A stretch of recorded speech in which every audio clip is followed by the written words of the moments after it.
ایک مسافر بحری جہاز سفر کے دوران ٹوٹ گیا۔ سارے مسافر ڈوب گئے سوائے ایک کے۔ وہ شخص تیرتا ہوا ایک جزیرے پہ جا پہنچا۔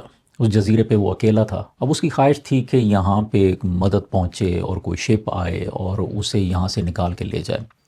وہ روزانہ سارا دن اس جزیرے کے ساحل پہ بیٹھا رہتا اور دعا کرتا رہتا کہ یا اللہ یہاں کچھ مدد بھیج، کسی شپ کو بھیج۔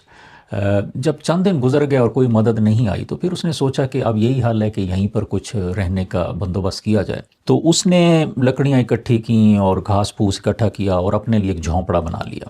ایک دن وہ شکار کے لیے نکلا تو غلطی سے جو کوئلے تھے ان کو بجھانا وہ بھول گیا۔ جب وہ شکار سے واپس آیا تو اس نے دیکھا کہ اس کا سارا جھونپڑا آگ میں جل رہا تھا۔ اب اسے دکھ بھی ہوا اور پھر غصہ بھی بہت آیا اور وہ اللہ تعالیٰ سے شکایت کرنے لگا کہ یا اللہ میں نے اتنی دعائیں کیں، ایک تو کوئی مدد یہاں پہ نہیں آئی، پھر میں نے اتنی مشکل سے جھونپڑا بنایا اور اس کو بھی یا اللہ آگ میں جلا دیا گیا۔ یا اللہ یہ تو بڑا ظلم ہوا میرے ساتھ۔ وہ اس طرح کی شکایتیں کرتا کرتا کرتا وہ پھر تھک ہار کر سو گیا۔ رات کے وقت ایک شپ کی آواز سے اس کی آنکھ کھلی اور اس نے دیکھا کہ وہاں پر ایک شپ پہنچا ہوا ہے۔ وہ بڑا خوش ہوا اور جلدی جلدی وہ جا کے شپ پر سوار ہو گیا۔ شپ اسے لے کر آگے چل پڑا۔ کیپٹن نے پھر اسے کہا کہ بھئی تم نے بڑی عقل مندی کا کام کیا، تم نے اتنی بڑی آگ جلا کر ایک فائر سگنل دیا۔ میں تو کافی دور سے گزر رہا تھا اور میں فائر سگنل دے کر میں یہاں پہنچ گیا۔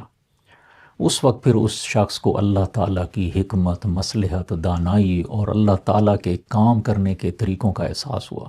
اس کہانی میں بہت سارے لیسنز ہیں۔ ایک تو یہ ہے کہ جو بظاہر ہمیں کبھی نقصان نظر آئے تو ضروری نہیں کہ وہ نقصان ہی ہو، اس میں کوئی چھپے ہوئے فائدے بھی ہو سکتے ہیں۔